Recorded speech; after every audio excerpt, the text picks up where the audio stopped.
When the drunk guy spat in the taxi driver's face right in front of his 8-year-old daughter, he didn't know one crucial detail.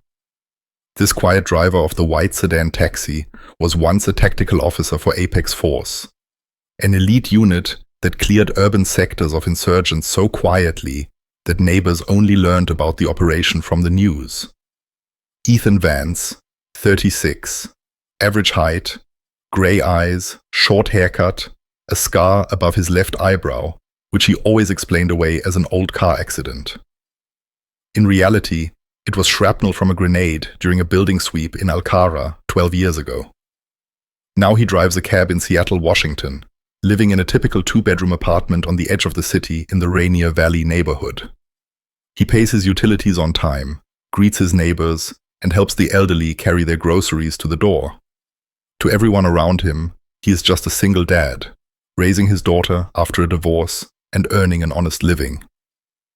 No one knows that under a loose floorboard in the bedroom lies a metal lockbox with his service weapon, which he kept upon his honorable discharge from the unit. No one knows that at night he is roused by nightmares, where he is once again crawling through the dark corridors of a captured school, hearing children crying and automatic gunfire. No one knows that every morning when he shaves before the mirror, he doesn't see a taxi driver, but a tactical officer whose hands remember every close-quarters combat move, every way to neutralize an enemy in 3 seconds. But Ethan buried that past 8 years ago, when Chloe, his daughter, was born. She is the only thing he continues to live for. The only reason he puts on his driver's jacket every day and smiles at passengers who complain about traffic and the weather. Chloe doesn't know who her father was. She thinks he has always driven a cab. She doesn't know about Apex Force, about 42 completed operations, or about the medals lying in that same metal box under the floorboard. She only knows that Dad always picks her up from school on time, that he cooks the best pancakes in the world, and that he never raises his voice, even when she gets bad grades. October 17th, 2024, Wednesday. The temperature is 41 degrees. A cold drizzle turns the streets of Seattle into a grey mess of puddles and grime. Ethan Vance finishes his shift at 7:00 p.m. All day, he drove passengers around the city, business people in suits rushing to meetings, elderly women with heavy grocery bags, students returning from lectures. An ordinary workday. Nothing special. He's tired, but it's a pleasant fatigue, the fatigue of honest work. He earned $220 for the day. Not bad. Enough for groceries, the electric bill, and new sneakers for Chloe. Her old ones are worn out. Kids grow fast. Ethan parks his white Toyota Camry, his work car, in the lot of his multi-story building on Lakeview Avenue. This is his home, a 9-story, Soviet-era concrete building, gray, like hundreds of others in Seattle's sprawling suburban areas. In the lot, there's a playground with chipped swings, a few benches, and parking for 50 cars. A typical American apartment complex lot. Nothing remarkable. Ethan turns off the engine and checks his watch. 7:08 p.m. School ends at 7:00 p.m. after the after-school program. Chloe should have come out 10 minutes ago, but she's not waiting for him by the entrance as usual. Ethan pulls out his phone and dials his daughter's number. She answers right away. "Dad, I'm already inside. I came up with Mrs. Peterson. She gave me the keys." Mrs. Peterson is the neighbor from the 3rd floor. A kind, retired teacher who sometimes watches Chloe when Ethan is late from work. "Good, sweetie. I'll be right up. Did you eat?" "Yes, Mrs. Peterson gave me soup." "Good girl. I'll be there in 5 minutes." Ethan puts his phone in his pocket, opens the car door, and steps out. The rain has intensified. Cold drops hit his face. He pulls up the collar of his jacket and sets the car alarm. At that moment, 3 expensive vehicles pull into the lot. A black Mercedes G-Class, a white BMW X6, and a grey Audi RS6. They park right at the lot's exit, blocking the driveway. 5 young men get out. They look to be between 20 and 25. Expensive puffer jackets, designer sneakers, thick gold chains around their necks. Their faces are arrogant and self-assured. The smell of alcohol carries even from a distance. They're drunk. Ethan instantly recognizes the type. The spoiled rich kids. Children of wealthy parents who grew up in luxury, never worked a day, and believe they are entitled to everything. He has encountered them before. In the taxi, they're rude, skip the tip, or try to argue the fare. Ethan usually avoids conflict. He just notes the license plate and files a complaint with the service. It's not worth the stress. But now they are blocking the only exit. His car is parked deep in the lot. To leave tomorrow morning, he needs a clear driveway. Ethan calmly walks up to the young men. They are standing by their cars, smoking, laughing, and talking loudly. One of them, the largest, 6'3", with broad shoulders and a shaved head, pulls a bottle of whiskey from the G-Class trunk. He twists the cap, takes a large gulp, straight from the neck, and passes it to another. "Excuse me, guys," Ethan says politely. "Could you please park your cars differently? You're blocking the exit. I need to get out for work tomorrow morning." The bald-headed one turns to him, looks down his nose, and smirks. "We don't care. It's a free lot. We want to stand here, so we stand here." Ethan maintains his composure. "I understand, but the parking rules in our complex prohibit blocking the driveway. There are designated spots. You could move your cars there. Everyone would be happy." One of the shaved head's friends, a skinny guy with long hair, steps closer. "You gonna teach us how to park, taxi driver? Have you looked at yourself? You drive a Camry. Look at us. We drive a G-Wagon. Get the difference?" Ethan doesn't react to the provocation. "I'm simply asking you to move your vehicles. It will take 2 minutes. Let's resolve this peacefully." The shaved head takes another swig of whiskey and steps right up to Ethan. His face is red from the alcohol. His breath is heavy and reeking. "Listen, taxi uncle, we're chilling here. We're in a good mood. Don't spoil it with your requests.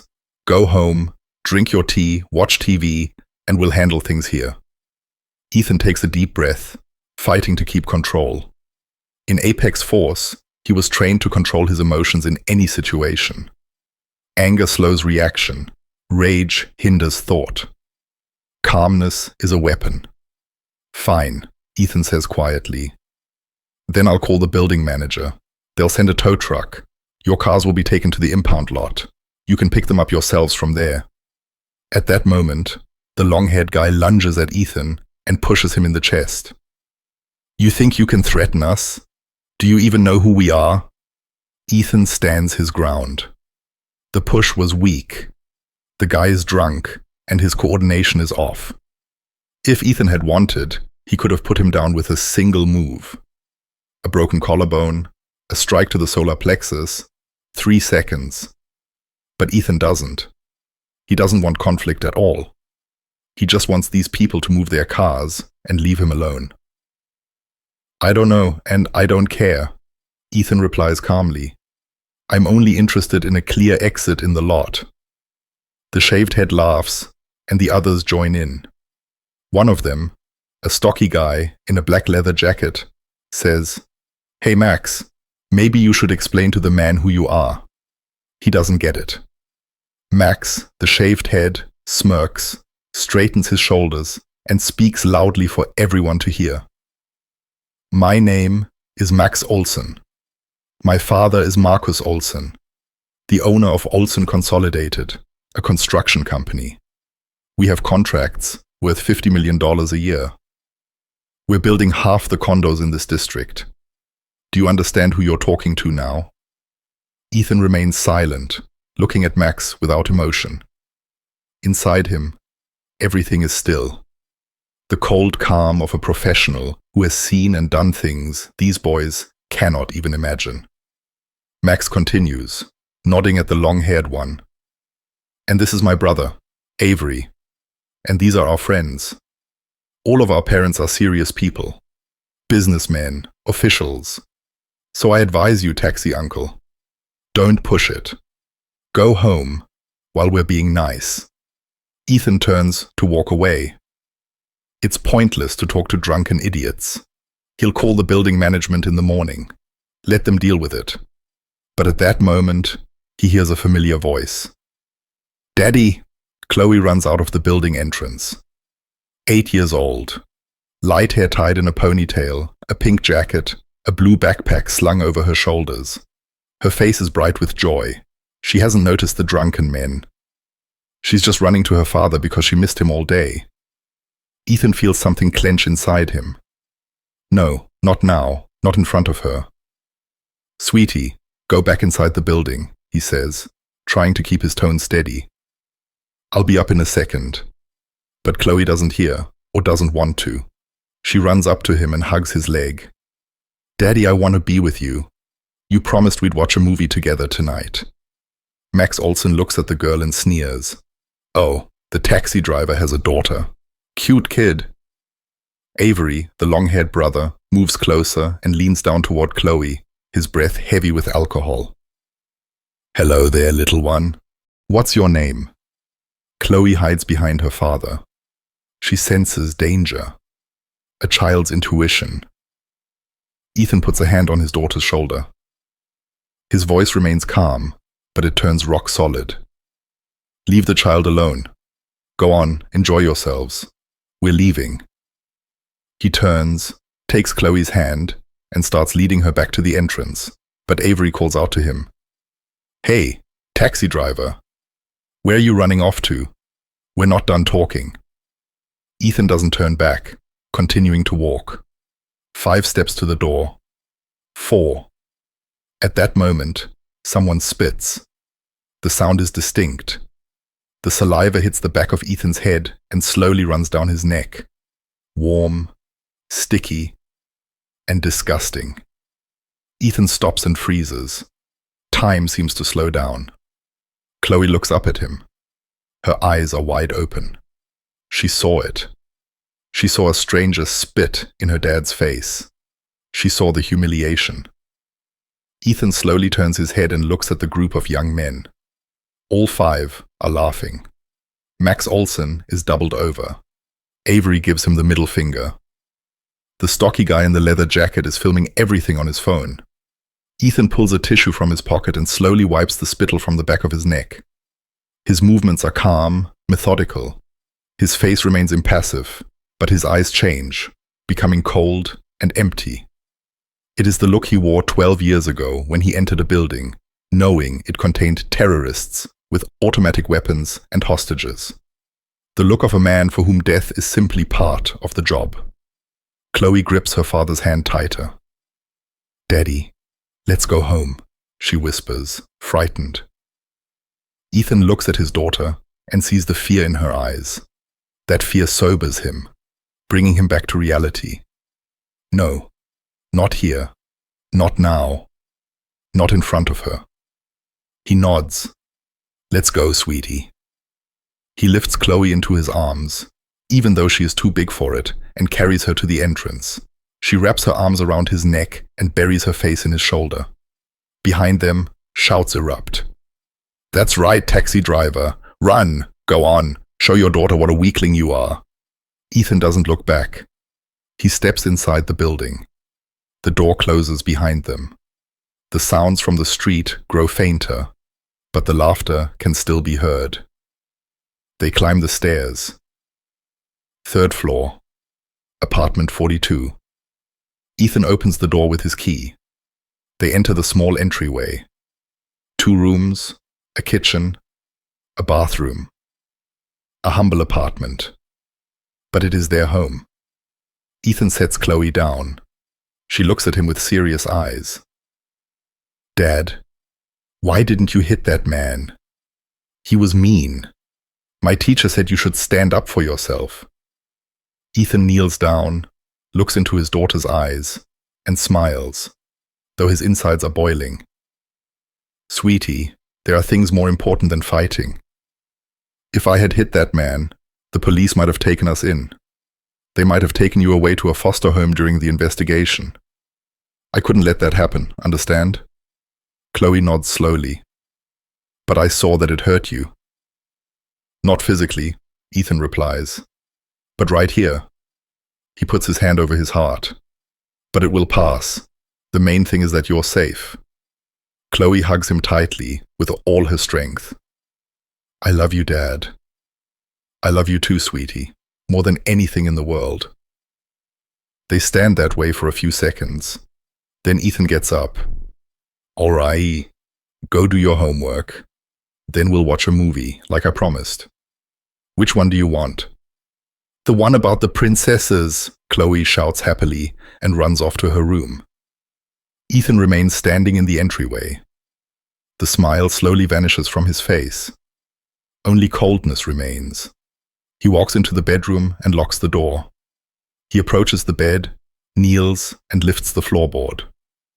Underneath is a metal box, 12 inches long and 8 inches wide, gray and scratched. Engraved on the lid is the symbol of Apex Force, a stylized lightning bolt striking a shield. Ethan opens the box.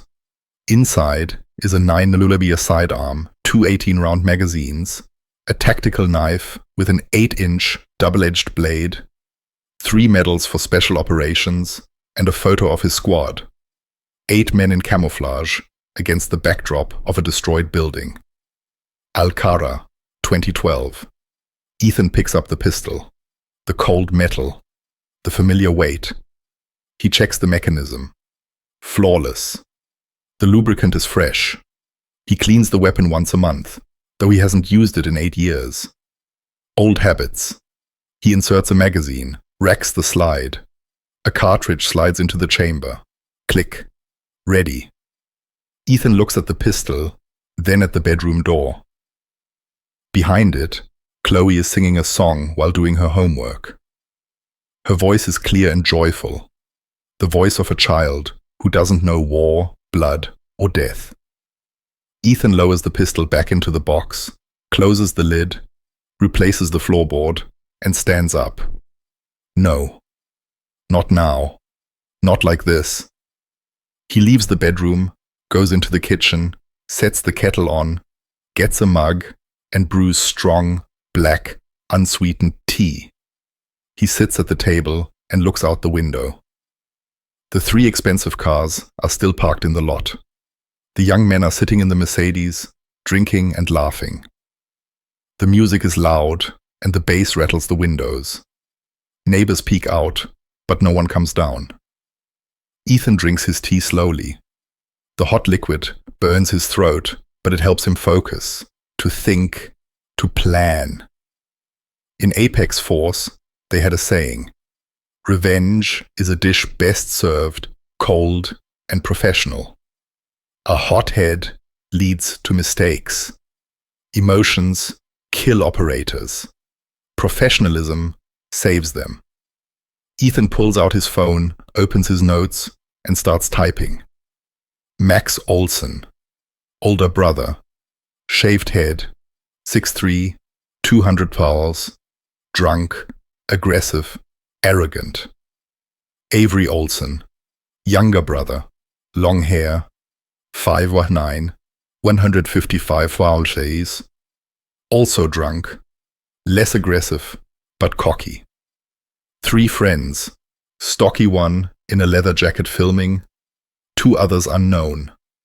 Cars, black Mercedes G-Class, plate MXX777, white BMW X6, plate 3VRY555, grey Audi RS6, plate Snake 992. Expensive plates mean big money. Father, Marcus Olson, owner of Olson Consolidated. Ethan opens his browser, types in Olson Consolidated Seattle, and finds the official company website. A major construction firm founded in 2005. Builds condo complexes, commercial centers, office buildings. Annual revenue around $85 million. CEO, Marcus G. Olson, 52. The photo shows a portly man with a receding hairline, an expensive suit, a gold watch, and a self-satisfied face. The typical new money type. Ethan opens social media and finds the pages for Max and Avery Olsen. Both are open, no privacy. Photos from parties, nightclubs, and restaurants. Girls, alcohol, expensive clothes, boasting about money. A post from Max from yesterday. Bored in this city. Gotta stir things up. Who's with us? Comments from friends. Let's go wild. I'm down for anything. Let's hit the valley. It's always fun there. So, they planned to come to this lot. Not a coincidence. They were looking for trouble. And they found it. Ethan continues studying the pages. Geolocation is enabled. Max constantly tags himself in different places. The Vortex nightclub downtown, the waterfront bistro near the harbor, Iron Grip Fitness on the main drag. His schedule is roughly the same. Gym during the day, restaurants in the evening, clubs at night. He lives in the elite vistas at Mercer Complex on Mercer Island. The condo belongs to his father. Ethan saves all the information, closes the browser, finishes his tea, and checks the time. 8 p.m. Chloe should be done with her homework. He gets up and goes to her room. His daughter is sitting at her desk. Her math notebook is open in front of her.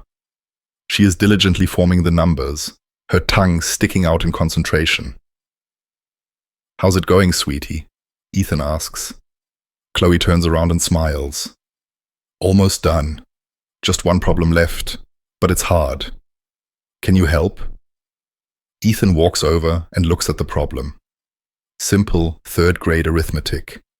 He explains it calmly and patiently.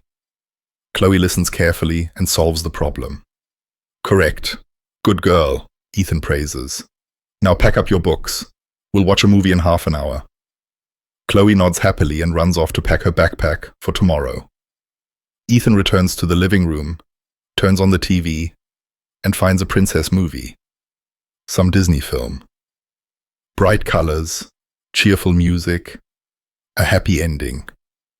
A world where good always triumphs over evil. A world that doesn't exist in reality. Chloe runs in and jumps onto the sofa. Ethan sits down next to her and hugs her. They watch the movie together. Chloe laughs and comments on what's happening on screen. Ethan smiles and nods, but his thoughts are far away. He's thinking about the plan. In the lot, the music is still playing. The laughter of drunk voices carries even through the closed window. Ethan stands up, goes to the window, and looks down. The 3 cars are still there. The young men are sitting on the G-Class hood, drinking straight from the bottles. One is urinating right next to the playground. Another smashes a bottle against the asphalt. Shards scatter. Kids could get cut tomorrow. Ethan clenches his jaw. The familiar feeling rises inside him. Cold fury. Not hot, emotional anger, but the cold, controlled, professional rage of a soldier who has seen too much injustice and learned to fix it the only way available. But not now. It's not yet time. The movie ends at 9 o'clock and Chloe yawns. Ethan takes her to the bathroom. She brushes her teeth, washes up, and puts on her pajamas. Ethan tucks her into bed, covers her with the blanket, and kisses her forehead. "Good night, sweetie. Sleep well." "Good night, Dad," Chloe whispers sleepily. "Dad, are you going to stop driving the taxi? Maybe find a different job?" Ethan sits on the edge of the bed and strokes her hair. "Why do you ask?" Chloe looks at him with serious eyes. "Because those bad people hurt you today because you're a taxi driver. If you were someone else, they wouldn't have dared." Ethan feels his heart clench. An 8-year-old girl shouldn't have to think about such things. She shouldn't have seen her father humiliated. She shouldn't feel helpless.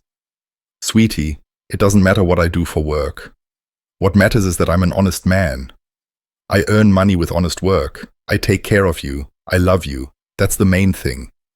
And those people downstairs, they are just dumb and drunk. Tomorrow, they won't even remember what happened. But you will, Chloe says softly. I saw your face, Dad. You looked so sad. Ethan holds his daughter, pressing her close. Don't worry about me. I'm an adult. I can handle myself. The most important thing is that you're healthy and happy. Nothing else matters. Chloe hugs him back, then releases him, lies down, and closes her eyes. In 5 minutes, she is asleep. Her breathing is steady, calm, her face relaxed. An angel. Ethan leaves the room, quietly closes the door, returns to the living room, and turns off the TV. Silence. Only the distant music from the lot and the rare sound of cars passing on the street. Ethan goes to the window and looks down again. The young men are still there. It's nearly 10 p.m. Usually the lot is quiet after 11, by law. But these people clearly don't care about the law, the rules, or the other residents. Ethan pulls out his phone and dials 911. Rings. A woman's voice answers. 911, what is your emergency? Good evening. I want to report a disturbance of the peace. In the lot of Building 43 on Lakeview Avenue, a group of young men is having a drunken party. Loud music, drinking, insulting passers-by. I'm requesting an officer be dispatched. Address recorded. An officer will be dispatched within the hour. Are there any threats to life or safety? Not yet, but they are very drunk. Anything could happen. Understood. Please await the arrival of the officer. You can call back if the situation escalates. Ethan hangs up. The police will come. But what will they do? Ask the young men to leave? They'll show their IDs, and it will turn out their father is an influential businessman. The officers will apologize and leave, maybe issuing a token fine that these boys will pay without even noticing. The system doesn't work against the rich. Ethan knows this from experience. In Apex Force, they carried out operations that were never written about in the papers. They detained insurgents who were then quietly freed because they had connections. They rescued hostages who were then intimidated into silence. The system is rotten. Justice exists only for those who can't buy its absence. But there is another kind of justice. The justice Ethan learned 12 years ago. The justice of a precise strike, a silent penetration, the cold fury of a professional. Ethan walks away from the window, goes into the bedroom, lifts the floorboard again, takes out the metal box and opens it. This time, he doesn't take the pistol. Instead, he takes out the photo. 8 men in camouflage. Apex Force. 2nd Tactical Platoon. Ethan stands in the center, a lieutenant at 24. His face is young, but his eyes are already hard. The eyes of a man who has killed. To his left is Sergeant Paul Stone, the sniper, the best shot in the unit, able to hit a target from 800 yards. He now works as an instructor at a police academy in DC. To his right is Corporal David Coleman, the sapper. He defused bombs with his bare hands. He died 4 years ago in a drunk driving accident. Behind them is Private Vince Heller, the machine gunner, who could hold a position 1 against 10. He now owns a private security firm in Seattle. Married, 2 kids. Next is Private Sergeant Grant, the scout, who could get in anywhere and find out anything. He died 6 years ago. A contract killing. He knew something he shouldn't have. On the far left is Private Noah Zoller, the comms specialist. He immigrated to Germany 5 years ago and doesn't keep in touch. On the far right is Private Victor Bell, the demolitions expert. He's in prison. 10 years for illegal weapons trafficking. Of the 8 men, 3 are dead. 1 is in prison, 1 is overseas.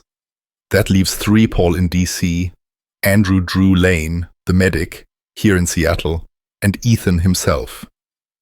Apex Force no longer officially exists. It was formally disbanded in 2015 after a scandal involving excessive force. Unofficially, it was just renamed and restructured. Same people, same tasks, different name. Ethan puts the photo back, closes the box, replaces the floorboard, stands up, goes to the kitchen, gets his phone book, finds Andrew Lane's number, and dials. Long rings. Then a man's voice, hoarse, with exhaustion. "Ethan, that you?" "Hey, Drew.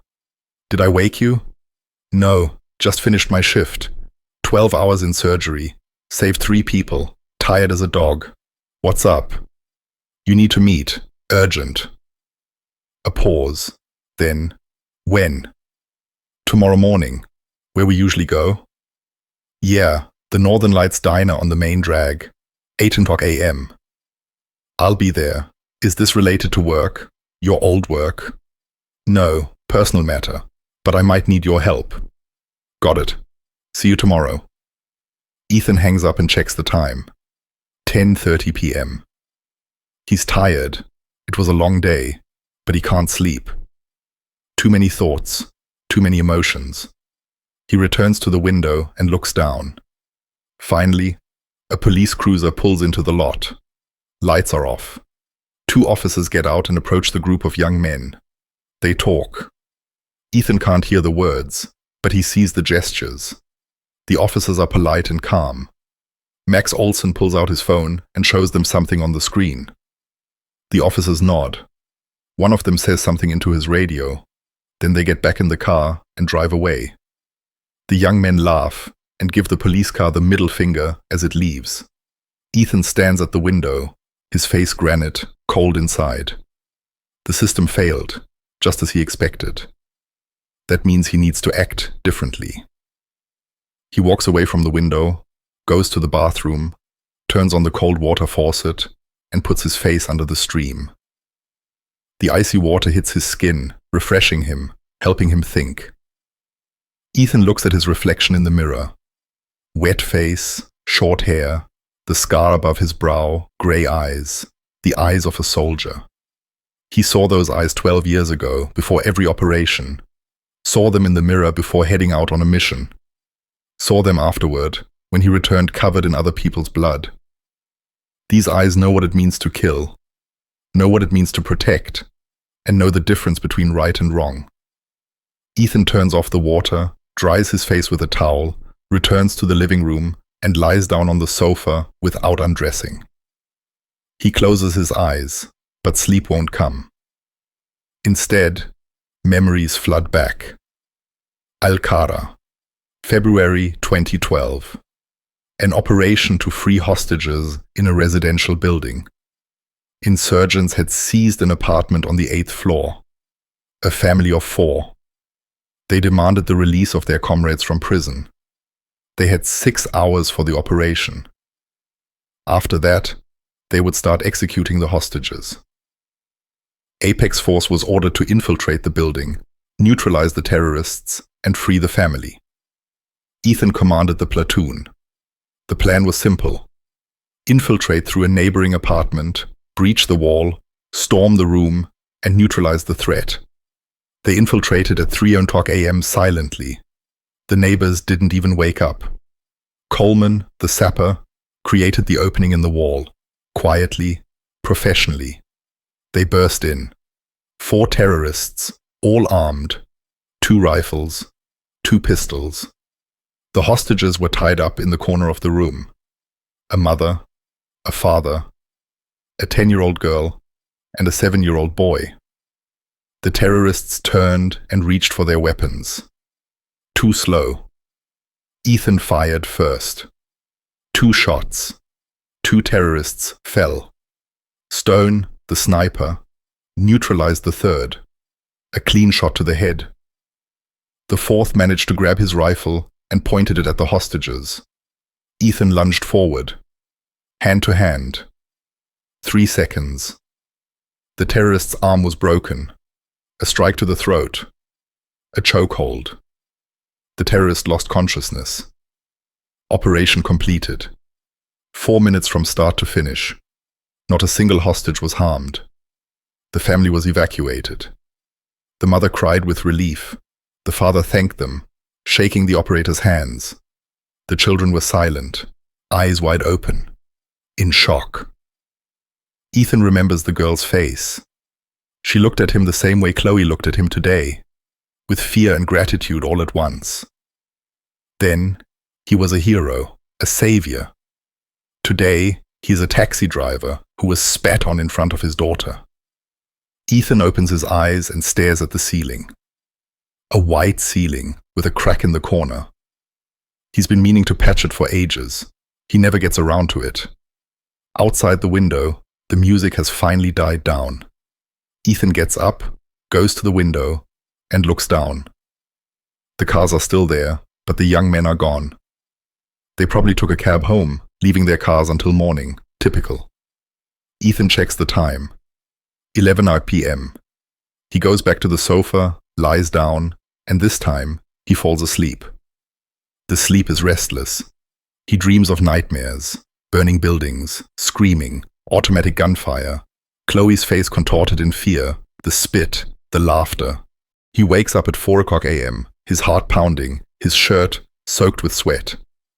Ethan gets up, goes to the kitchen, and drinks water straight from the tap. The cold water soothes him. He looks out the window. Dawn is still far off. It's winter. The sun rises late in Seattle. Ethan decides not to go back to bed. He goes to the shower. The hot water washes the sweat away. He stands under the stream for a long time, thinking about the day ahead. Meeting Drew at 8 a.m. Then he needs to take Chloe to school.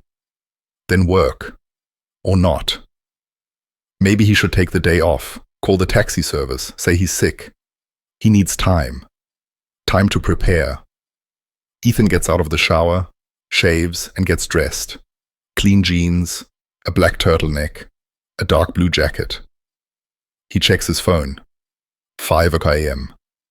Chloe will wake up at 7 o'clock. He has 2 hours. Ethan quietly leaves the apartment, descends the stairs, and steps out into the lot. Cold. 27 degrees.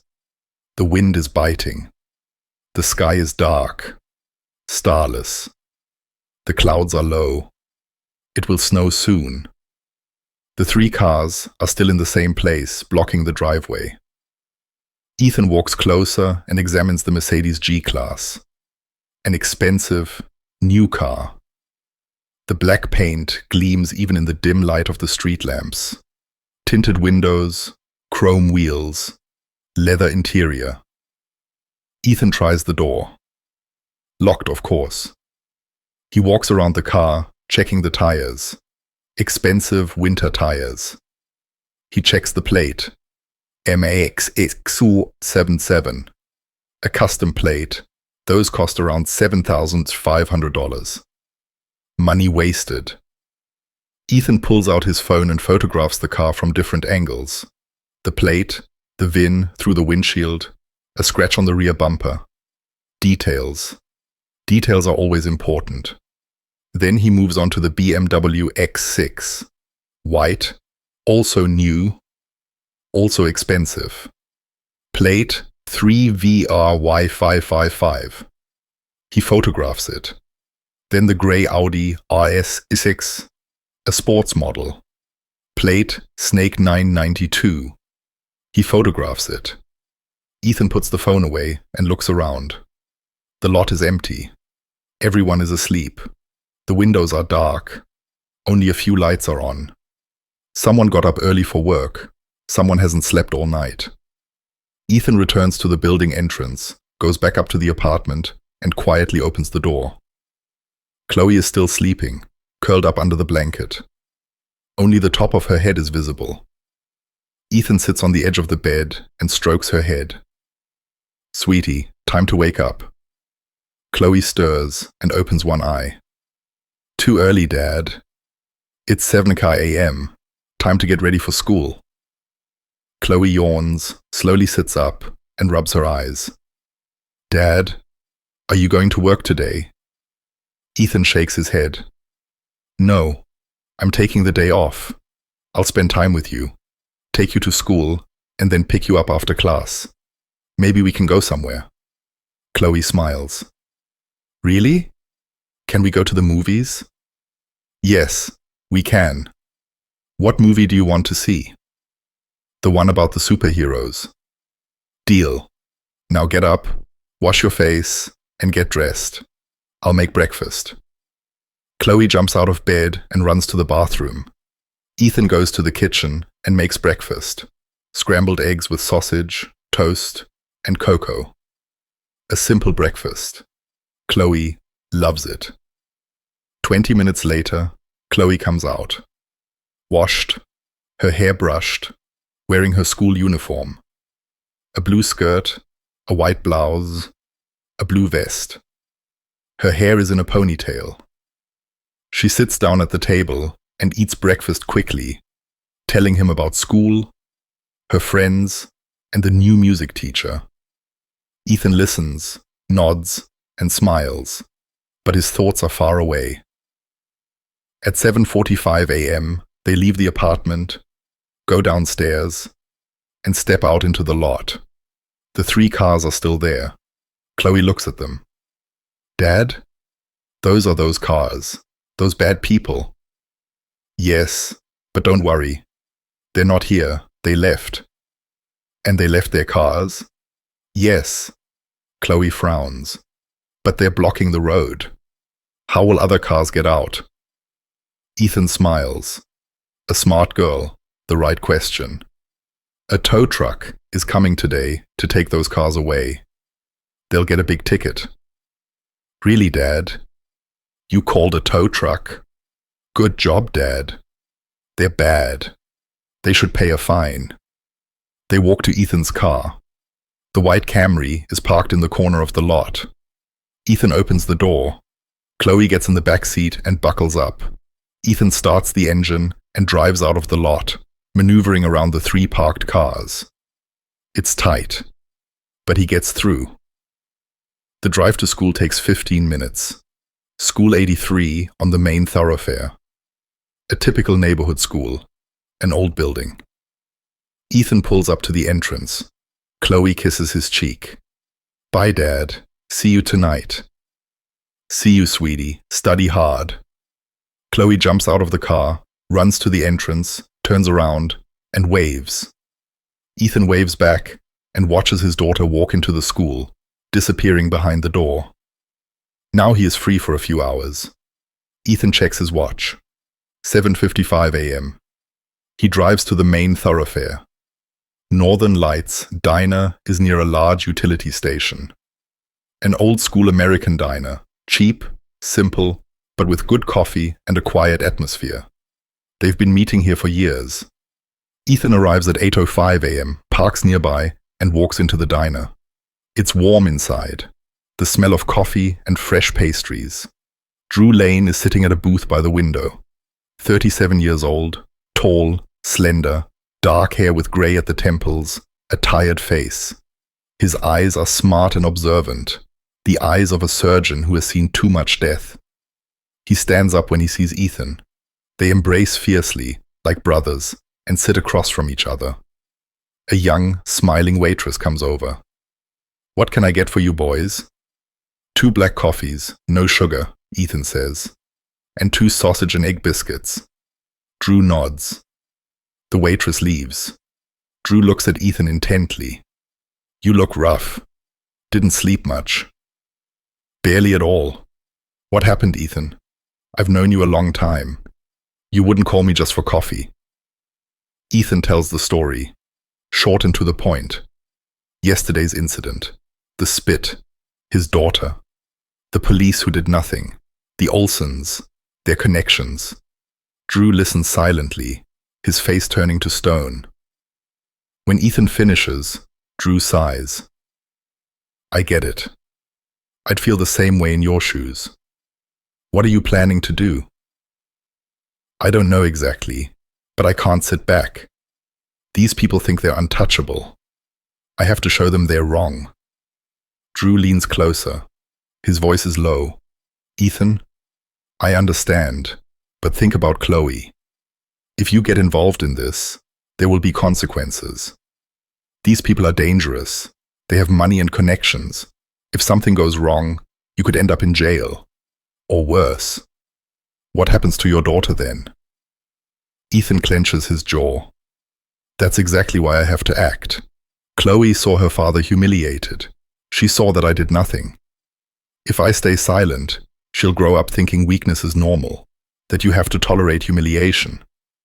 I can't allow that. The waitress brings the coffee and biscuits. They are silent while she places the plates on the table. She leaves. Drew drinks his coffee, thinks, then says, "All right. Tell me how I can help." Ethan pulls out his phone, opens the car photos, and shows Drew. I need information. Addresses where these people hang out, their daily routines, weak spots. I can find a lot myself, but you have access to medical databases. Can you check if they've been to hospitals, chronic illnesses, allergies? Any information could be useful. Drew nods.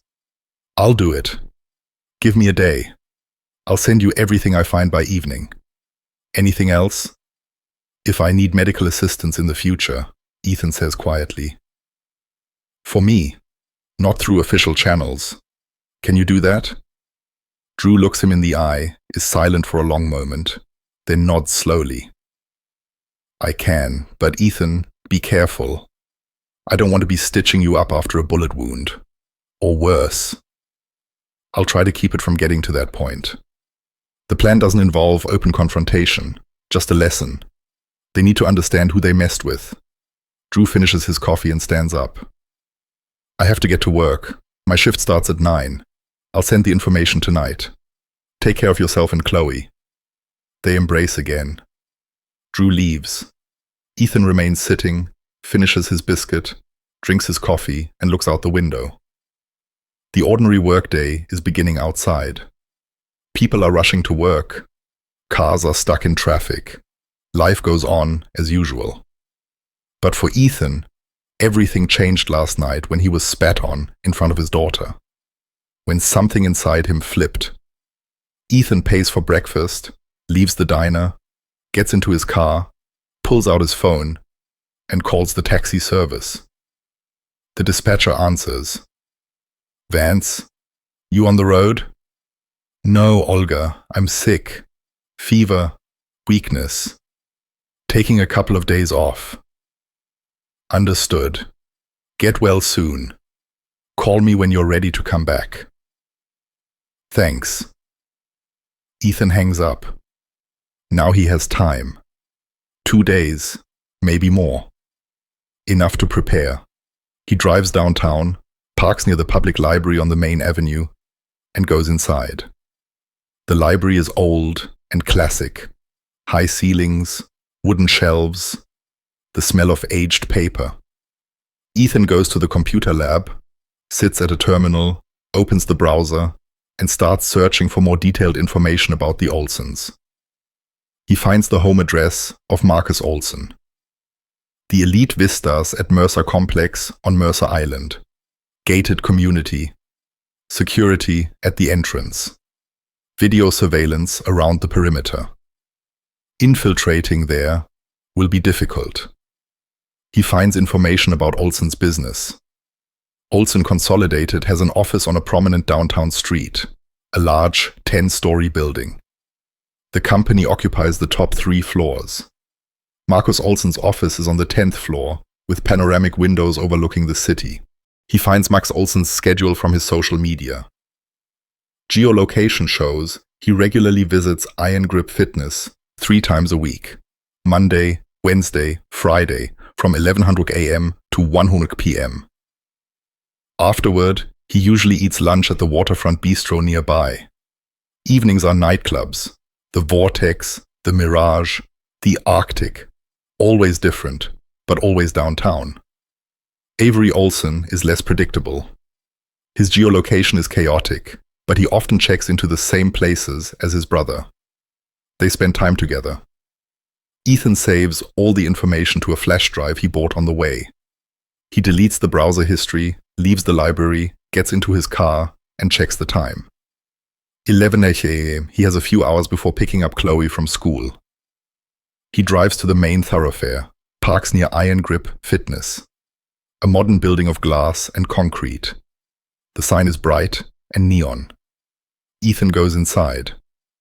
At the reception desk sits a fit, tanned young woman with a dazzling smile. "Good morning. Are you interested in a membership?" "Yes," Ethan says. "I'd like to see the facility first." "Of course. I'll give you a tour." The woman stands up and leads him through the club, showing him the weight room, the cardio zone, the pool, the sauna, and the massage rooms. Everything is modern, expensive, and clean. A few people are working out in the weight room. Ethan looks around, memorizing the layout, the exits, the surveillance cameras, the fire escapes. Old habits. Always know the exits. Always know how to evacuate. The woman continues talking about the club's benefits. Ethan half listens, nodding in the right places, smiling, pretending to be an interested client. "Did you like it?" the woman asks. "Very much. How much is the membership?" "We have several options. A monthly membership is $190. An annual membership is $1,500. Expensive, Ethan thinks, but expected. An elite club for wealthy people. "I'll take the monthly, just to test it out." "Excellent. We'll get you set up right now. Come with me to the desk." They return. Ethan fills out the application, pays with cash, and receives an access card and a locker bracelet. The woman explains the club rules. Ethan thanks her and leaves. Now he has legal access to the club. He can come anytime, observe Max Olsen, study his routine, and find his weak spots. Ethan drives back to his neighborhood, parks in the lot, goes up to his apartment, lies down on the sofa, and closes his eyes, trying to catch a little sleep. The fatigue has built up, but sleep won't come. Thoughts are racing. The plan is forming slowly but surely. He must act carefully, professionally, without emotion, just as he learned in Apex Force. The phone rings. Ethan opens his eyes, looks at the screen. An unknown number. Ethan answers. "Hello?" A man's voice, young and arrogant. "Is this the taxi driver, the one who got spat on yesterday?" Ethan recognizes the voice. Max Olsen. Ethan stays silent, waiting. Max laughs. "Can you hear me, buddy? I got your number. I want to tell you something. Yesterday was fun. We all had a laugh. But if you think about complaining to anyone, don't even try. My dad can fix any problem. And I'll find you and make you regret you were ever born. Got it?" Ethan speaks softly, calmly. "Got it." "Good. And keep an eye on your little girl. The city's dangerous. Things can happen to small children." Ethan feels a cold fire flare inside him, but his voice remains level. "You just made a mistake." Max laughs. "What mistake? What are you going to do? You're a taxi driver. You're a nobody. And I'm Marcus Olsen's son. Remember that." Ethan hangs up and places the phone on the table. His hands are trembling, not from fear, but from rage. Cold, controlled, deadly rage. A threat to his daughter. That crosses every line. Now this isn't just a lesson. It's war. Ethan gets up, goes into the bedroom, lifts the floorboard, takes out the metal box, opens it, and takes out the pistol. He checks it, inserts the magazine, puts it back, takes out the knife, and checks the sharpness of the blade. Razor sharp. He puts it back and closes the box, but doesn't replace the floorboard. He leaves the box at the ready, in case he needs it quickly. Ethan checks his watch. 1:05 p.m. 4 more hours until school ends. He sits down at the laptop and opens his email. No message from Drew yet. Too early. He promised it by evening. Ethan opens the city maps and studies the area where the Olsons live. Mercer Island. An elite district, expensive homes, few people, many surveillance cameras. A complicated target, but not impossible. He studies the approach routes, the bridges that lead onto the island. Both have cameras recording every vehicle. He has to be cautious. Ethan studies the layout of the vistas at Mercer Complex. The name is apt. Built near the water. Canals inside the complex. Bridges. Very beautiful, very expensive, very gated. A fence runs around the perimeter, 10 feet high, wrought iron, with sharp points on top. Gates with an intercom. Security patrols around the clock. Cameras every 50 feet. But every security system has weak points. He just needs to find them. Ethan continues to study, taking notes, sketching diagrams, and planning. Time passes. The clock shows 3:05 p.m. Ethan closes his laptop, stands up, gets dressed, leaves the apartment, and drives to Chloe's school. He arrives at 3:20 p.m., parks near the entrance, and waits. 10 minutes later, the children start coming out, noisy and cheerful. The day is over. Ethan spots Chloe. She is walking with a friend, laughing about something.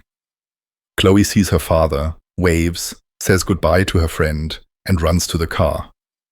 "Dad, you came." "Hi, sweetie. Of course, I came. I promised, didn't I? How was school?" "Good. I got an A on my math test." "Good girl. I'm proud of you." Chloe gets into the back seat and buckles up. "Are we really going to the movies?" "Really? What movie do you want to see?" "The superhero one. The new Avengers film is out." "Perfect. Let's go now. We can make the evening showing." They drive to the major shopping mall on the main drag. A large, modern center. The movie theater is on the top floor. Ethan buys tickets for the 5:30 p.m. showing, and popcorn, and a soda for Chloe. They go into the theater. It's dark. Commercials are playing on the screen. They sit in the middle of the theater. Comfortable seats. Chloe settles in. The film begins. Bright special effects. Explosions. Superheroes saving the world. Good triumphs over evil. Justice prevails. A simple formula. Chloe watches, mouth open. Her eyes are bright with excitement. Ethan watches too, but he's thinking of something else. He's thinking that in real life, justice doesn't prevail on its own. Someone has to restore it, sometimes with methods that aren't shown in kids' movies. The movie ends at 7:30 p.m. They leave the theater. Chloe is excited. "Dad, that was so cool. Did you see how he defeated the villain?" "I did. Very cool." "Would you want to be a superhero?" Chloe asks. Ethan smiles, sadly. "I'm just a regular person, sweetie, not a superhero, but I will always protect you. That's the main thing." Chloe hugs him. "You're my superhero, Dad." They drive home. On the way, they stop at the supermarket and buy groceries for dinner. Pasta, chicken, vegetables, juice. They arrive home at 8:00 p.m. and go up to the apartment. Ethan makes dinner. Pasta with chicken in a cream sauce. Chloe loves it. They eat dinner together, talking about the movie, school, and weekend plans. A normal family conversation. Warm and cozy. After dinner, Chloe goes to do her homework. Ethan washes the dishes and checks his phone. A message from Drew. Short. "Check your email. Sent everything I found." Ethan opens his laptop and goes to his email. A long attachment from Drew. Ethan opens it. Inside is detailed information. The medical records for Max and Avery Olsen, obtained illegally, but Drew risked it. Max Olsen is healthy. He has regular checkups at a private clinic. An amateur bodybuilder, he takes steroids to bulk up. That explains the aggression. A side effect. No chronic diseases. Penicillin allergy. Avery Olsen. Average health. Mild asthma. Carries an inhaler. Often catches colds. Was hospitalized a year ago with a concussion after a fight in a club. Also, information about their routines gathered from open sources. Max does indeed go to Iron Grip Fitness 3 times a week. Avery is less predictable, but often accompanies his brother. The address of their condo in the Vistas at Mercer Complex. Unit 123. 10th floor, Tower 2. Panoramic windows. View of the bay. Drew also included a schematic of the complex. Ethan doesn't ask where he got it.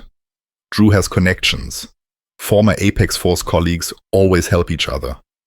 Ethan studies the information for 2 hours, taking notes. The plan is starting to form clearly. Tomorrow is Friday. Max will go to the gym, as usual. Ethan will go too. He'll observe, study his routine, and find the right moment. At 10:05 p.m., Chloe calls him. "Dad, I finished my homework.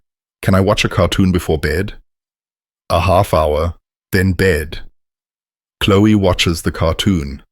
Ethan sits next to her, stroking her hair, thinking that he's doing all of this for her, so that she can grow up in a world where justice exists, where people can't be humiliated without consequence. At 10:35 p.m., Ethan tucks Chloe into bed. She falls asleep quickly. She's tired from the day. Ethan turns off the light, leaves the room, and returns to the laptop, continuing to study the information late into the night. He plans every step. At 2 a.m. he finally closes the laptop, lies down on the sofa, and falls asleep. No nightmares this time. Just the deep sleep of a professional before an operation. Friday, October 18th. Ethan wakes up at 6:00 a.m. Vahalo, rested, focused, ready. He gets up, showers, and gets dressed. Black jeans, a dark gray sweatshirt, a black hooded jacket. Clothes in which it's easy to blend into a crowd. Nothing bright, nothing memorable. He prepares breakfast for Chloe. Oatmeal with honey, her favorite. At 7 a.m. his daughter wakes up. She gets up, washes, and eats breakfast, telling him that today is a big test in English class. She's a little worried. Ethan reassures her. "You'll do fine. You're a smart girl." At 7:45 a.m. they drive out. Ethan takes Chloe to school. She gets out of the car and kisses him goodbye. "Dad, will you pick me up this evening?" "Of course, like always." "Good. Bye, Dad." "Bye, sweetie." Chloe runs into the school. Ethan watches her go, then turns around and drives to the main thoroughfare. He parks near Iron Grip Fitness at 9:00 a.m. It's early.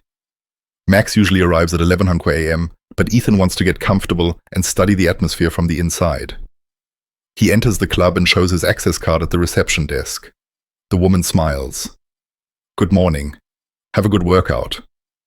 "Thanks."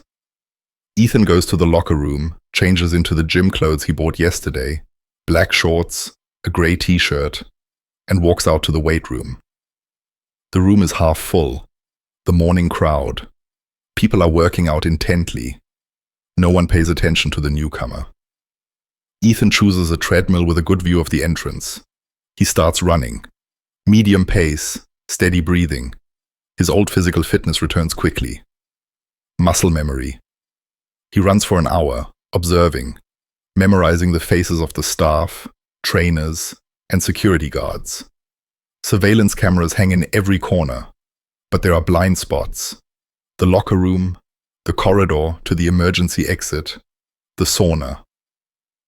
At 11:03 a.m., Max Olson enters the room. Ethan recognizes him instantly. Shaved head, broad shoulders, arrogant face. Expensive, branded gym wear. He's with his personal trainer. They go to the free weights and start their workout. Ethan continues running, watching from the corner of his eye. Max trains intensely, bench pressing 275 pounds. Not bad. Physically strong. But his form is sloppy. The trainer corrects him. Max snaps back. Typical. He's used to everyone obeying him. Ethan slows his pace, stops, wipes himself with a towel, and moves to the strength machines. Closer to Max, but not too close, so as not to draw attention. Max works out for an hour, then heads to the locker room. Ethan waits 5 minutes and follows him. The locker room is empty. Max is alone at his locker, pulling out his phone, dialing a number, and speaking loudly, unashamed. "Yeah, I'm at the gym. Done. Heading to the shower now, then we'll go grab lunch. Get the crew together. Waterfront Bistro, 1 o'clock. Ethan pretends to pull things from his own locker, listening. Max continues. "I called that cab driver yesterday, gave him a scare. You should have seen how afraid he was. He definitely won't stick his neck out now." He laughs. Ethan clenches his fists, but his face remains calm. Max finishes the call, puts the phone in the locker, and goes into the shower area. Ethan waits, listening to the sound of running water. Max is showering, singing something. Off key. Ethan walks up to Max's locker, looking at the lock. A 4-digit combination. Ethan knows these kinds of locks. Apex Force trained him to open any lock. He pulls a thin pick from his pocket. He always carries one. Old habits. He opens the lock in 30 seconds and opens the locker. Inside is Max's phone, wallet, car keys, and an expensive watch. Ethan takes the phone. The screen is locked. But Ethan saw the code when Max typed it. 6 digits. A date of birth. Ethan tries a few combinations. Incorrect. He tries another combination. Correct. The phone is unlocked.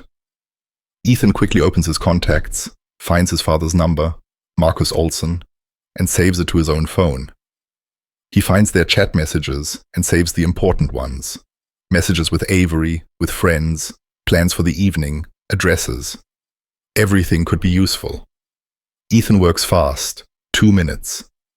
He puts the phone back, closes the locker. The lock snaps shut. No traces. The water in the shower turns off. Max comes out. A towel around his waist. He sees Ethan at his locker and frowns. "Hey, what are you doing here?" Ethan calmly points to the neighboring locker. "My locker is next to yours. Just grabbing my stuff."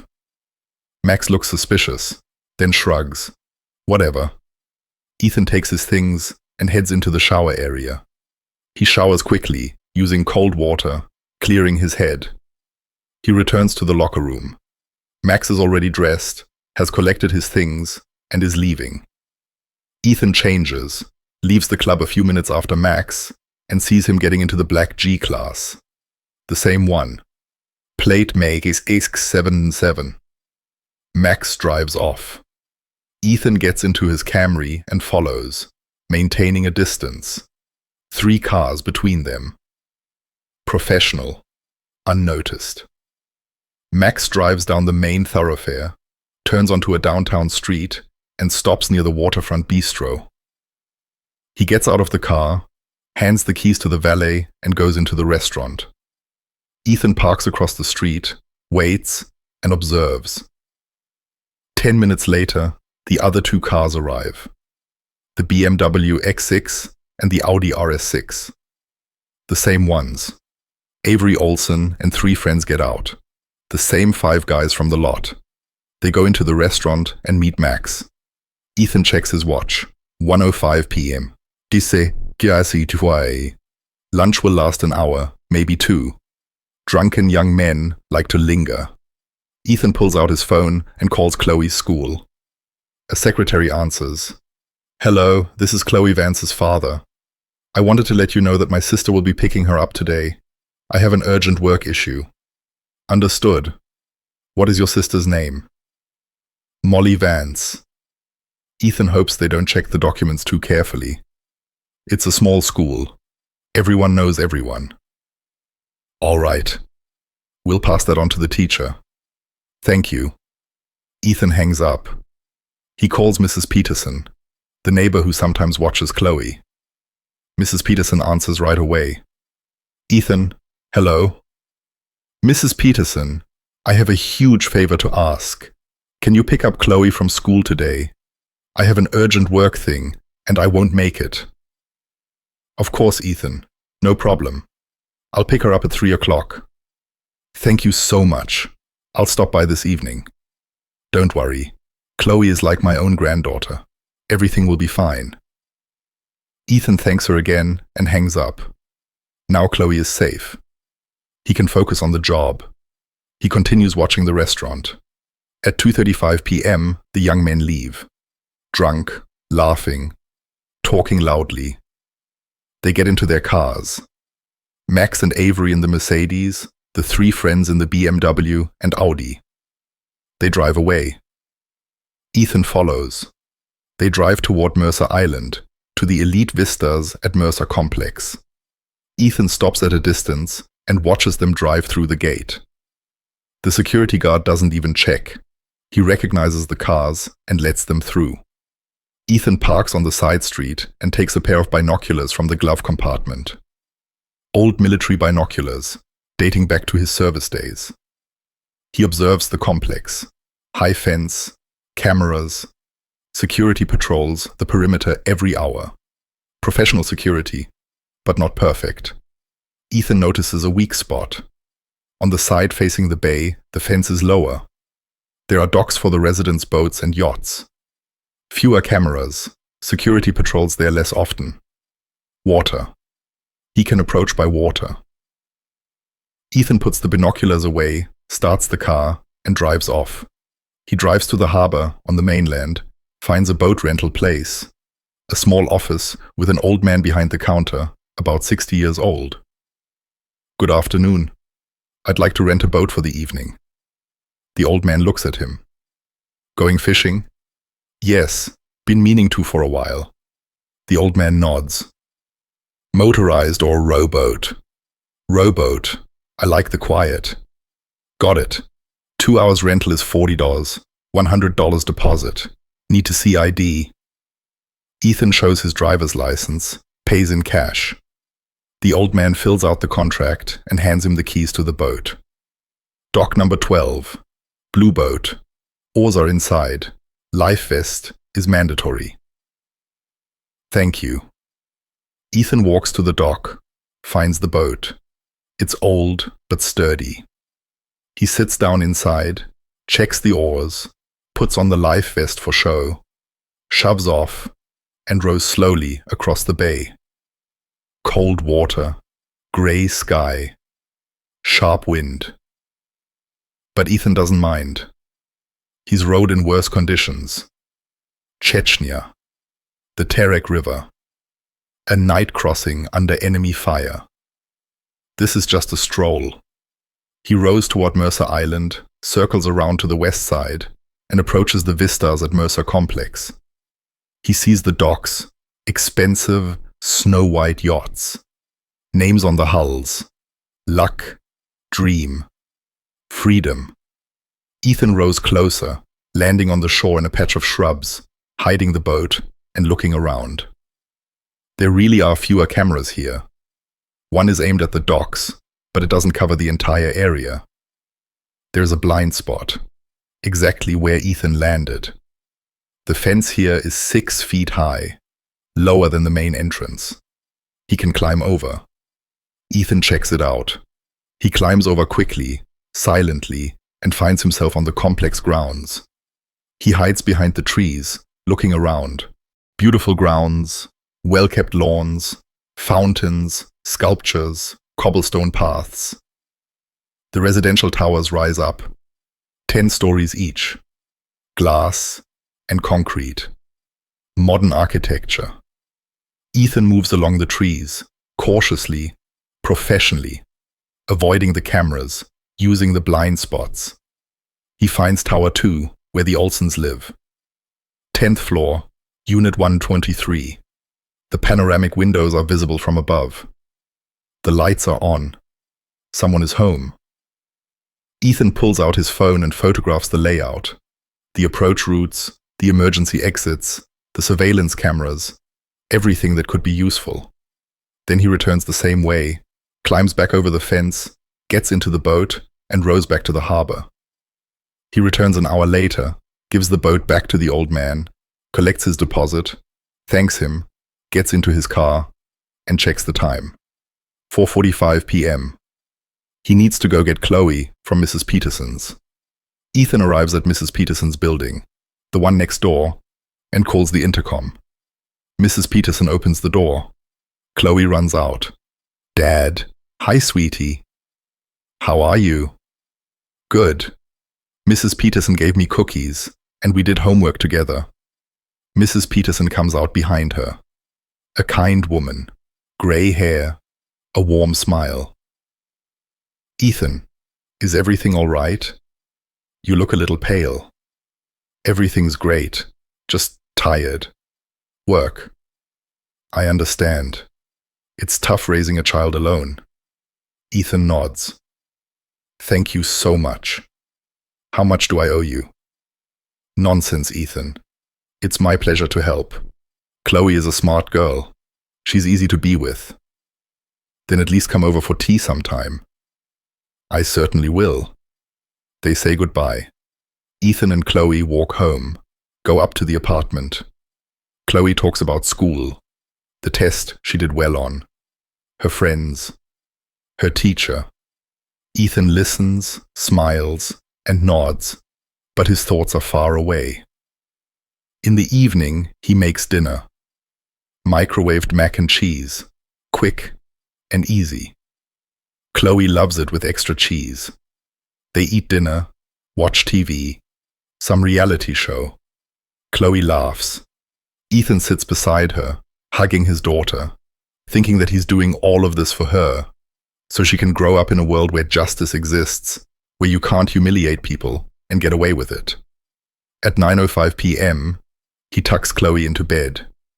She falls asleep fast, tired from the long day. Ethan turns off the light, leaves the room quietly, goes into the bedroom, lifts the floorboard, takes out the metal box, and opens it. He takes out the pistol and checks the magazine. Full, 18 rounds. He screws on the suppressor. Homemade, but high quality. Victor Bell did good work. He tucks the pistol into his waistband, covering it with his jacket. He takes out the knife and hides it in a sheath on his ankle. He puts on thin, leather black gloves. They leave no prints. He puts on the dark, hooded jacket. He checks his phone. Fully charged. Sound off. Vibrate only. He looks at his watch.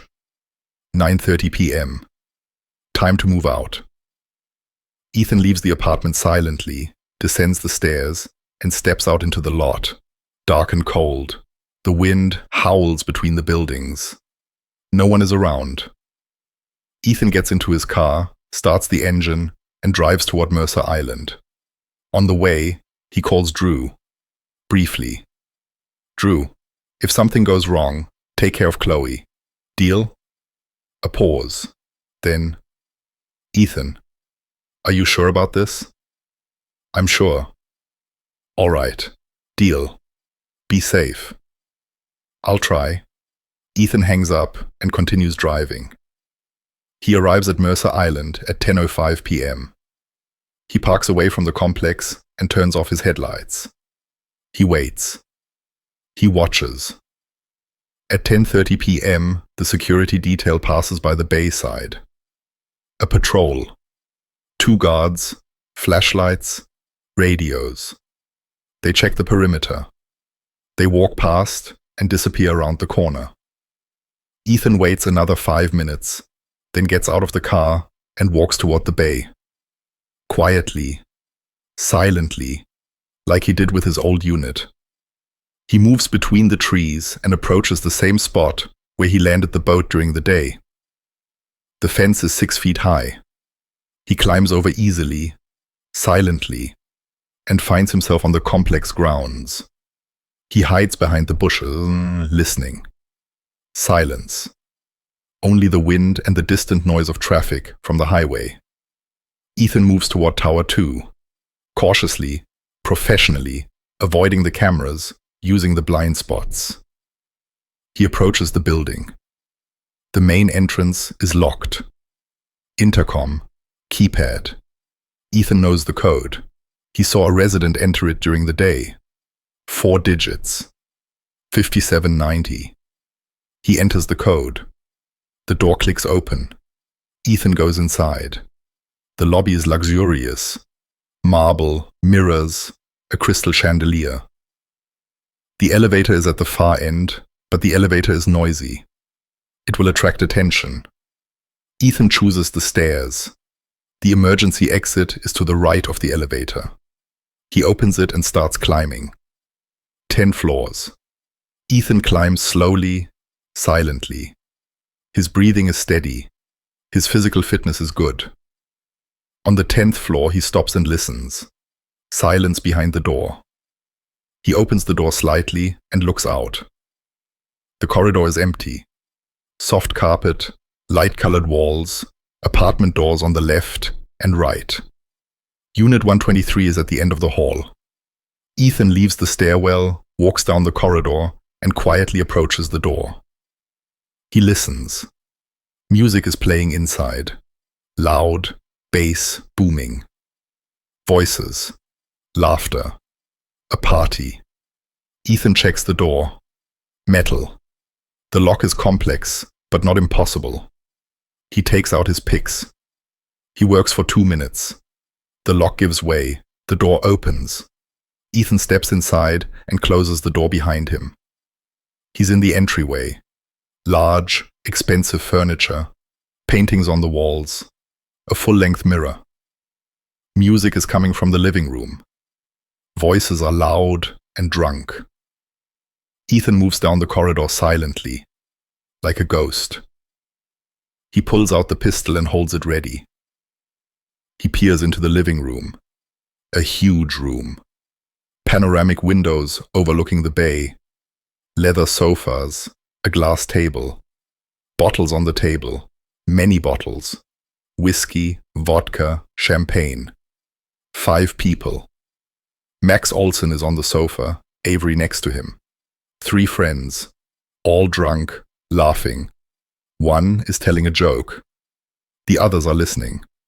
A football game is on the TV screen, but no one is watching. Ethan enters the room, aims the pistol, and says, coldly, "Everybody freeze." Silence. Sharp. Everyone turns their heads and looks at Ethan, disbelieving. Max Olsen stands up, swaying, drunk. "You're the taxi driver? How did you get in here?" Ethan remains silent. The pistol is aimed at Max. Avery reaches for the phone on the table. Ethan fires. A quiet thwump through the suppressor. The bullet shatters the phone. Shards fly. Avery pulls his hand back, shouting. "The next bullet won't be in a phone," Ethan says. "Everyone put your hands on the table." Slowly, they obey. 5 drunken men, hands on the table, eyes frightened. Ethan moves closer, not lowering the pistol. Max looks at him, trying to keep the arrogance in his voice. "Are you insane? Do you know who my father is? He'll destroy you." "I know," Ethan replies calmly. "Marcus Olsen, owner of Olsen Consolidated. Rich and influential. But he's not here. Only you and your friends." Max turns pale. "What do you want? Money? Take as much as you need. There's $1 million cash in the safe. Take it and leave." Ethan shakes his head. "I don't need your money." "Then what?" "A lesson. Yesterday, You spat in my face in front of my daughter. Today, you called and threatened her. Big mistake. Max tries to stand. Ethan aims the pistol directly at his head. Sit down. Max sits back down, shaking. The alcohol is wearing off quickly, replaced by fear. One of the friends, the stocky one in the leather jacket, says in a trembling voice, "Listen, man, we didn't mean any trouble. We were just messing around. We were drunk. We're sorry, all right? Let's just walk away from this." Ethan looks at him. Too late for apologies. You should have thought of that sooner. He walks up to Max, leans down, and looks him in the eye, seeing fear, real animal fear. "You're used to getting away with everything, aren't you?" Ethan says quietly. "Your father's money, your mother's connections. The law leaves you alone. The police are afraid of you. You thought you were untouchable. You were wrong." Max is trembling, his lips quivering. "Please, don't kill me. I'll pay whatever you want. 10 million. 20. Dad will pay." Ethan smiles. A cold smile. "Your dad can't buy everything. He can't buy justice. He can't buy my fear because I'm not afraid of you, and I'm not afraid of your father. I've seen things scarier than rich boys." He straightens up and steps back. The pistol is still aimed at Max. "Yesterday, you humiliated me in front of my daughter. Tonight, I'm returning the favor. Stand up." Max stands up. His legs are shaking. He can barely stand. Ethan points to the window. "Walk over there." Max walks to the window slowly. Ethan follows him. The other four sit at the table, frozen, afraid. "Open the window," Ethan orders. Max opens it. Cold wind rushes into the room. 10th floor. 100 feet up. Below is the asphalt. Streetlights. Emptiness. Ethan guides Max to the edge. The pistol presses against his back. "Look down." Max looks, swaying. Dizziness. Fear of heights. "Do you feel that?" Ethan asks. "That's how my ex-wife felt when you pushed her. Helplessness. Fear. That's how my daughter felt when she saw her father humiliated." Max cries. Tears run down his face. "I'm sorry," he whispers. "Please forgive me. I won't do it again. I swear." Ethan holds him on the edge for a few more seconds, then pulls him back. Max falls to the floor, sobbing. Ethan turns to the others. All four are trembling with fear. "Remember this," Ethan says coldly. "I'm not a killer. I don't want blood. I just want you to understand. Money doesn't make you gods. The law may not touch you, but justice will always find you." He pulls out his phone and photographs all 5 of them. Frightened, crying, pathetic. "These pictures are my insurance. If even one of you tries to take revenge on me or my family, the photos will go straight to the internet. Everyone will know how the sons of the rich cried and begged for mercy. All your swagger will be gone. You'll become a joke. Understood?" They all nod, quickly, fearfully. Ethan puts the pistol away, turns, and walks toward the exit. He stops at the door and turns back. "And never show up in my lot again. Don't come near my building. Don't call me. Don't threaten me. Live your lives quietly.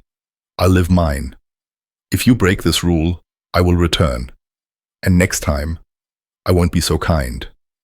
He leaves the apartment, closes the door, walks down the corridor, quickly descends the stairs, and exits the building. The complex grounds are empty. The patrol has passed. Ethan moves to the fence, climbs over, goes to his car, gets in, starts the engine, and drives away. On the road home, his hands are shaking slightly. Adrenaline. He takes deep breaths, calming himself. Everything went clean, professional, and without casualties. Only a lesson. Harsh, but necessary. He arrives home at 11:45 p.m., parks in the lot, goes up to the apartment, quietly opens the door and goes inside. He checks on Chloe's room. His daughter is sleeping peacefully. She didn't wake up. She knows nothing. Good. Ethan goes to the bedroom, disassembles the pistol, cleans it, puts it back in the metal box, and hides it under the floorboard. He takes off his clothes and goes to the shower. The hot water washes away the tension. He stands under the stream for a long time, thinking about what happened. Did he do the right thing? Yes. These people don't understand any other language, only force, only fear. Now they understand. They won't bother him again. Ethan gets out of the shower, dries off, changes into comfortable clothes, lies down on the sofa, and closes his eyes. For the first time in days, he feels relief. He falls asleep peacefully. Saturday, October 19th. Ethan wakes up at 9 a.m., rested, light, as if a weight has been lifted from his shoulders. He gets up, goes to the kitchen, and makes breakfast. Pancakes. Chloe loves them on Saturdays.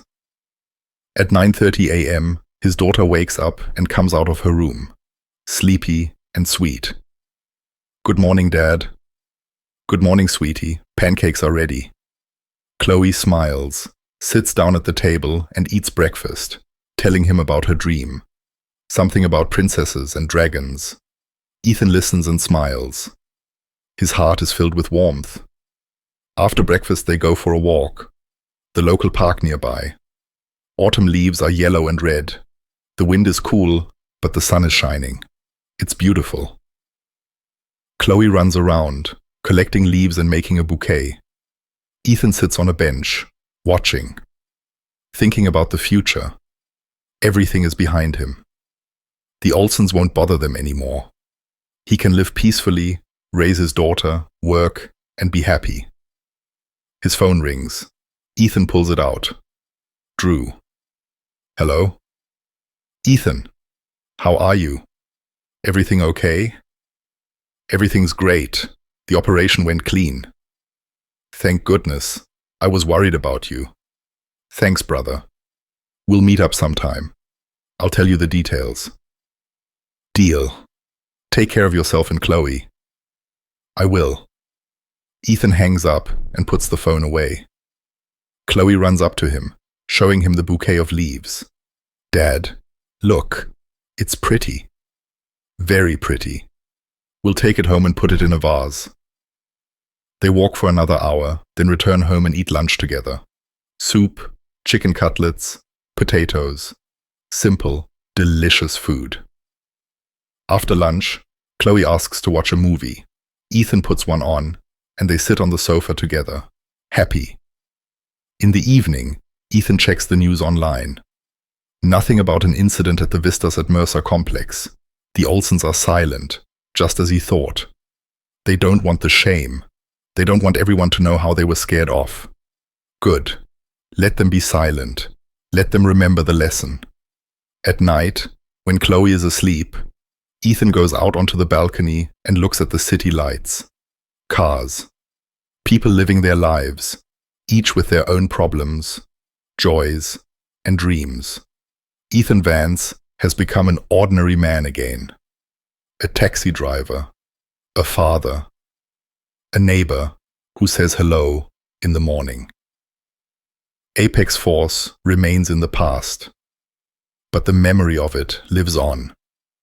In the scar above his eyebrow, in the metal box under the floorboard, and in the skills he will never forget. And if one day he needs to protect those he loves again, Ethan is ready. The White Wolf hasn't died. He is simply sleeping, calmly, patiently, waiting. And for now, Ethan lives a simple life. And that is the best reward after all the wars. Peace, family, love, the end. Love.